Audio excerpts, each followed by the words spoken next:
ዓለም የኔ ሀብት ነው ብሎ መስግቦ እውቅና ሰጥቶታል። የጌዲዮ መልክዓ ምድር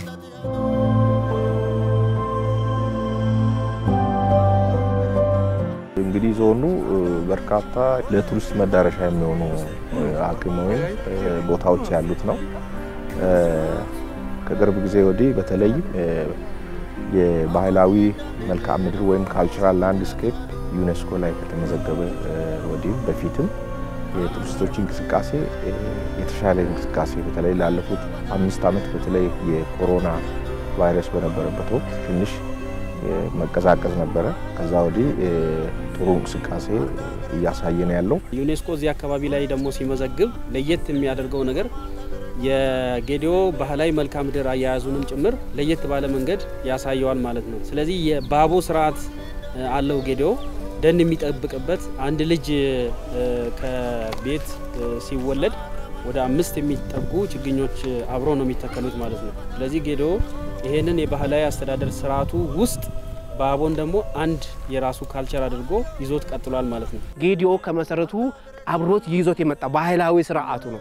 ሳይንሳዊ ጥናት ሞዲፊክ የተደረገ ነገር ሳይኖርበት ሳይታከልበት ወይም ደግሞ ቴክኖሎጂ ሳይገባበት በሀገር በቀል ዕውቀት ብቻ በባህላዊ ዕውቀቱ ብቻ ዛሬ ድረስ እንግዲህ የምናየውን ለዓለም ያስረከበውን እንግዲህ የጌዲዮ ባህላዊ መልክዓ ምድሩን ዛሬ የምናየውን እስካሁን ድረስ ያቆየበት መንገድ ይሄ ነው።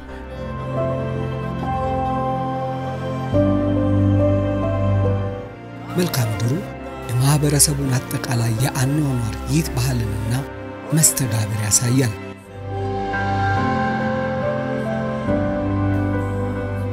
ህዝቡ አምኖበት ተገንዝቦ prior informed consent of the community ቀድሞ ስለ ነገሩ ተገንዝቦ አውቆ የሚመዝገብልኝ ጥያቄ ከሚመለከታቸው ባለድርሻ አካላት በፊርማ ተሰባስቦ ነው እንግዲህ ይሄ ቅርስ ከታች ወደ ላይ ነው ማለት ነው ሄደው እና ሰነድ ማዘጋጀት ምናምን ያ የባለሙያ ስራ ሊሆን ይችላል።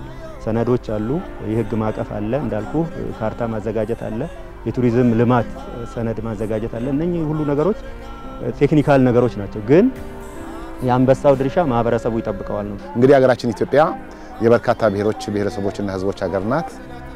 የበርካታ ብሔሮችና ብሔረሰቦች ሀገር እንደመሆኗ መጠን በርካታ ታሪካዊ ተፈጥሯዊና ባህላዊ ቅርሶች አሏት። እነዚህ ቅርሶችን የመጠበቅ የማልማት የመንከባከብ የመመዝገብ ጥናትና ምርምር የማድረግ ከትውልድ ወደ ትውልድ እንዲተላለፉ የማድረግ ኃላፊነት የተሰጠው የኢትዮጵያ ቅርስ ባለስልጣን ነው።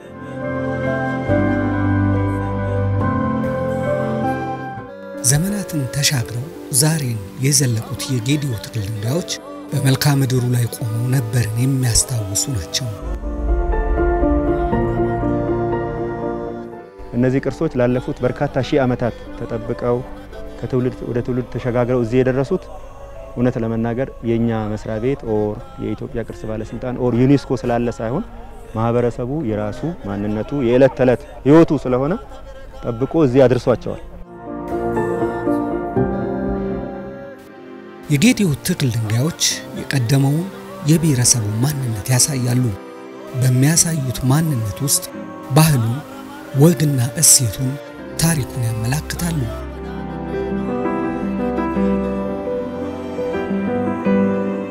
እነዚህን ቅርሶች ከመንከባከብ ከመጠበቅ ከማልማት አኳያ በርካታ ስራዎች እየሰራን ያለነው። ለአብነት ያህል ይሄን የጌዲዮን ባህላዊ መልክዓ ምድር ዓለም አቀፍ ቅርስ በወስድልን ለቅርሱ የሚሆን የቅርስ አስተዳደር ጽፈት ቤት ያስፈልጋል። አዋጅ አለው። አዋጅ 56 2016 የደቡብ ኢትዮጵያ ክልል ምክር ቤት ያወጣው አዋጅ አለ። ይሄንን አዋጅ ተከትሎ ለቅርሱ ለዓለም አቀፍ ቅርሱ ልዩ ጽፈት ቤት የጌዲዮ ባህላዊ መልክዓ ምድር ዓለም አቀፍ ቅርስ አስተዳደር ጽፈት ቤት የሚባል እንዲፈቀድ ከክልሉ ፐብሊክ ሰርቪስ እና የሰው ሀብት ልማት ቢሮ እንዲሁም ከክልሉ ርዕሰ መስተዳድር ጋር በመነጋገር ለጊዜው ወደ 5 የሚሆኑ የሰው ኃይል እንዲፈቀድልን ተደርጎ እነዛን ቅጥር ፈጽመናል ማለት ነው። እንግዲህ ትልቁ ሰው ነው።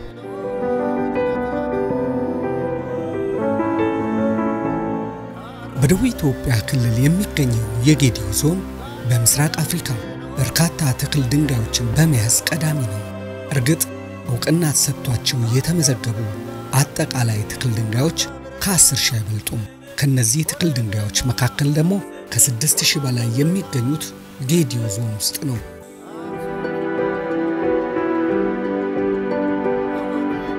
ምስራቅ አፍሪካ ውስጥ ከሚገኙ 10000 ትክል ድንጋዮች ውስጥ ከነሱ መካከል ወደ 6500 በላይ የሚገኘው ጌዲዮ ዞን ውስጥ ነው ማለት ነው።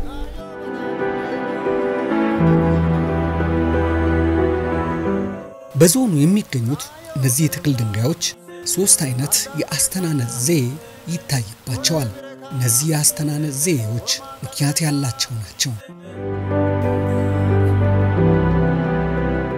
በጌዲዮ ዞን ውስጥ የሚገኙት ከምስራቅ አፍሪካ ከሚገኙት 10000 ትክል ድንጋዮች እንግዲህ በጌዲዮ ዞን ውስጥ ከ6000 በላይ ትክል ድንጋዮች እንደሚገኙ ይታወሳል። እንግዲህ 65% የሚገኘው ጌዲዮ ዞን ውስጥ ያለው የትክል ድንጋይ በ3 አይነት ካቴጎሪ የተቀረጸ ነው። አንዱ ፋሊክ ነው፣ ሁለተኛው አንትሮሞርፊክ ነው፣ ሶስተኛው ደግሞ ፖሊድሪክ በሚል በአራት ማዕዘን የተቀረጹ ናቸው። የጌዲዮ ዞን በዓለም አቀፍ ደረጃ የትክል ድንጋዮች ክምችት ያለበት በመሆኑ የትክል ድንጋዮች ሙዚየም እስከ መባል ደርሷል። ለዚህ ደግሞ ጨልባቱ ቲቲ ማሳያ ነው። እዚሁ ሳይት ላይ ስንመለከት ከ1565 ትክል ድንጋዮች ይገኛሉ ማለት ነው አሁን እዚህ በመንመለከትበት ቦታ ላይና ስለዚህ የተለየ ትኩረት የተሰጠው እንደሆነ የሚያሳይ ነው ማለት ነው። ስለዚህ እዚህ ውስጥ ካሉት ደግሞ የትክል ድንጋዮች ውስጥ 8 ሜትር ወደ ላይ የሚረዝም አለ። ለየት የሚያደርገው እሱ ነው። በሳይዛቸውም በአይነታቸውም በቅርጻቸውም እጅግ በጣም የተለያዩ ናቸው ማለት ነው እርስ በራሳቸው።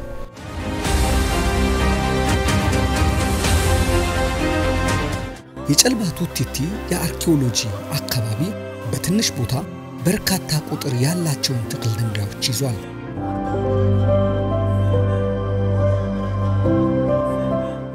በጨልባቱ ቲቲ የአርኪኦሎጂ አካባቢ ያሉ ትክል ድንጋዮች በዞኑ ከሚገኙ ትክል ድንጋዮች የተለዩ ናቸው። አብዛኛዎቹ የወንድ ብልት አምሳያን ይዘዋል። በቁመት የረዘሙ በመጠንም የገዘፉ ሆነው ይስተዋላሉ። የተለየ ጽሑፍና ምልክቶችንም ይዘዋል። እንደምትመለከቱት በፋሊክ በወንድ ልጅ ብልት ነው እዚህ ጋር የምናየውና ይሄ ከማህበረሰቡ ጋር እጅግ በጣም የተቆራኘ ነገር አለው። አንደኛው የባህላዊ አስተዳደር የባህሌ ስርዓት መሪው አባገዳው እዚህ ግንባራቸው ላይ ከለቻ ያደርጋሉ። ይሄንኑ ነው የሚመስለው።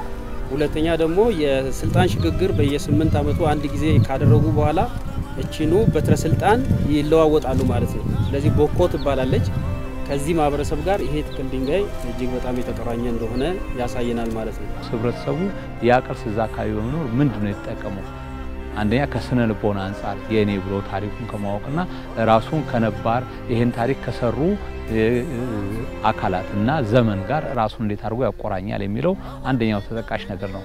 ሁለተኛው ደግሞ በዚህ ያቀርስ በመኖሩ ምክንያት በመንከባከቡ ምክንያት ህብረተሰቡ ከስነ ልቦና አርካታው ባሻገር ደግሞ ሰዎች መተው በመጎብኘታቸው ምን እድል አግኝቷል? የሥራ እድሎች ሰዎች መተው ሲጎበኙ በአካባቢው ያሉ መጠነኛ አገልግሎቶችን የእደ ጥበብ ውጤቶችን በማምረትና በመሸጥ መጠነኛ አገልግሎቶችን በማቅረብና በመሸጥ እንደዚህ ተጠቃሚ ሆነዋል።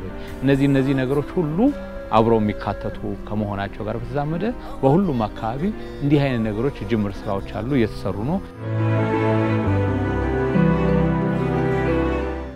በዞኑ በተለያዩ አካባቢዎች ላይ ሰፊ ጥናትና ምርምር የተከናወነባቸው የአርኪኦሎጂ ቦታዎች ይገኛሉ። ከነዚህ ቦታዎች መካከል ደግሞ የቱቱ ፈላ ትክል ድንጋዮች ያሉበት የአርኪኦሎጂ ስፍራ ቀዳሚ ተጠቃሽ ነው።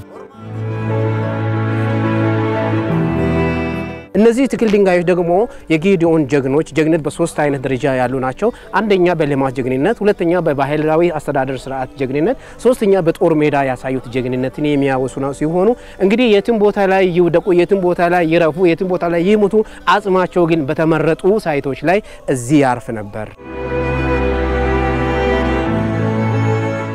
እንግዲህ አሁን በሚገኝበት በዚህ በጀምጀሞ ቀበሌ ውስጥ የሚገኘው የቱቲ ፈላ መካነ ቅርስ ስፍራ ላይ ያለው የትክል ድንጋይ በአንትሮሞርፊክ ቅርጽ ወይም ደግሞ በሶፊት ቅርጽ የተቀረጹ ትክል ድንጋዮች ናቸው። እንግዲህ የትክል ድንጋይ በ8ኛና በ11ኛ መቶ ክፍለ ዘመን የተቀረጹ ትክል ድንጋዮች ሲሆኑ በዛን ወቅት የኖሩ የነበሩ ሰዎችን ማህበረሰብ ገጽታና በዛን ጊዜ የነበረውን ታሪካቸውን የሚያወሳ የትክል ድንጋይ መገኛ ስፍራ ላይ ነው የሚገኘው።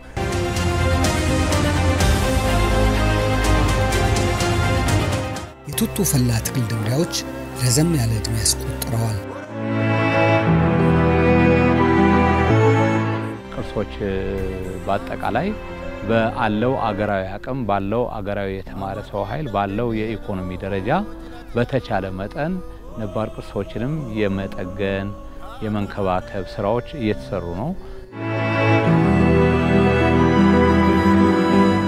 ጥንታውያኑ ጌዲዮ ብሔረሰብ በትክል ድንጋዮቻቸው ባህል ወግ ታሪካቸውን ከተማ አስቀምጠዋል። ከሰሞኑ በዞኑ በኢትዮጵያ ቅርስ ባለስልጣን በኩል የተጋበዙት የመገናኛ ብዙሃን ባለሙያዎችም የተመለከቱት ይሄንን ነው።